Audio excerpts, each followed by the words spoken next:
কিন্তু সবার পরিচয় হলো একটা বাংলাদেশি। এখনই যারা ৩-৪ মাস হওয়ার পরে বিএনপিকে আন্দোলনের ভয় দেখান, বিএনপিকে পতনের ভয় দেখান, তাদেরকে বলবো একটু থামেন, একটু আস্তে আস্তে যান। বিএনপি আন্দোলনের মধ্যে দিয়ে জন্মই হয়েছে। আজকে বিএনপিকে এই দেশের মানুষ ক্ষমতায় বসিয়েছে। আমাদের নেতা শহীদ রাষ্ট্রপতি জিয়াউর রহমানের সাথে কাজী নজরুল ইসলামের অপূর্ব মিল আছে। তিনি বিপ্লবে বিশ্বাস করতেন, আমাদের নেতাও বিপ্লবে বিশ্বাস করতেন, বিপ্লবে নেতৃত্ব দিয়েছেন, মুক্তিযুদ্ধের ঘোষণা করেছেন, মুক্তিযুদ্ধের নেতৃত্ব দিয়েছেন। তিনি সৈনিক ছিলেন, তিনিও সৈনিক ছিলেন। তিনি সাধারণ মানুষকে ভালোবাসতেন, সাধারণ মানুষের কাছাকাছি তিনি গিয়েছেন, আমাদের নেতাও তাই। এবং অল্প সময় কাজী নজরুল ইসলাম যখন তার পরিণত বয়স, সেই বয়সের পরে তিনি আর লিখতে পারেন নাই। তিনি আর লিখেছেন যতটুকু সেই সময় লিখেছেন, এবং এই অল্প সময় তিনি অমর সাহিত্য রচনা করেছেন। ঠিক আমাদের নেতা শহীদ রাষ্ট্রপতি জিয়াউর রহমান, তিনিও খুব অল্প সময়ের মধ্য দিয়ে তিনি এই দেশের মানুষকে মুক্তির স্বাদ পাইয়ে দিয়েছেন। এই দেশের মানুষকে উন্নয়নের একটা সোপানে নিয়ে গিয়েছিলেন। এই দেশের একটা জাতীয় পরিচয় তিনি দিয়েছেন। জাতীয় পরিচয় আগে ছিল যে বাঙালি আর বাংলাদেশি, আজকে এইটা নিয়ে শহীদ রাষ্ট্রপতি জিয়াউর রহমান প্রমাণ করে দিয়েছেন যে বাঙালি বিশ্বের বিভিন্ন জায়গায় আছে, কিন্তু বাংলাদেশি আমরা, আমাদের দেশ বাংলাদেশ। এখানে বৌদ্ধ ধর্ম, বৌদ্ধ, হিন্দু, মুসলমান, খ্রিস্টান সবাই থাকবে, বাঙালি অবাঙালি থাকবে। প্রতি সপ্তাহে সর্বোচ্চবার বিকাশ পেমেন্টে 50 জন হবেন পেমেন্ট চ্যাম্পিয়ন। জিতে নিন টিভি সহ আকর্ষণীয় সব প্রাইজ। এখানে পাহাড়ি সমতলের ওরা থাকবে, কিন্তু সবার পরিচয় হলো একটা বাংলাদেশি।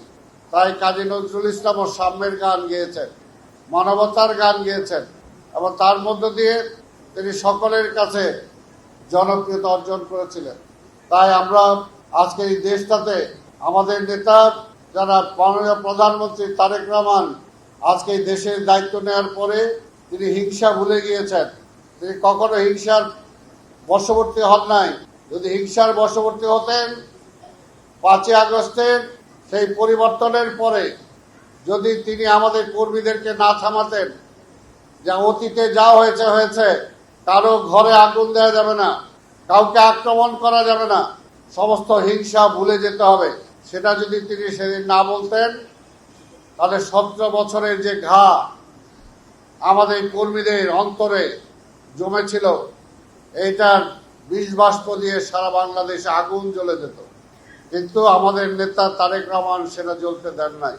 তাই আজকে বলবো, এখনই যারা 3-4 মাস হওয়ার পরে বিএনপিকে আন্দোলনের ভয় দেখান, বিএনপিকে পতনের ভয় দেখান, তাদেরকে বলবো একটু থামেন, একটু আস্তে আস্তে যান, একটু আস্তে আস্তে যান। বিএনপি আন্দোলনের মধ্যে দিয়ে জন্মই হয়েছে। 17 বছরে, আগেরটা বাদে দিলাম, এই 17 বছরে পোর খাওয়া কয়লায় রূপান্তরিত হয়েছে, ডায়মন্ডে রূপান্তরিত হয়েছে। কাজে এখানে আঘাত দিয়ে কোনো লাভ হবে না। আর রাস্তার ভয়, এই রাস্তায় আপনারা কতদিন ছিলেন হিসাব করে দেখেন, কর গণেন আঙুলের, কয়দিন, কয় মাস, কয় বছর ছিলেন। অনেকে তো কয়েকদিনও হবে না। আর অন্যদিকে যারা ছিলেন তারা মাঝে মাঝে ছিলেন, তাও বিএনপির কাঁধে ভর করে, আর বাকিটা সময় আওয়ামী লীগের সাথে আতাত করে।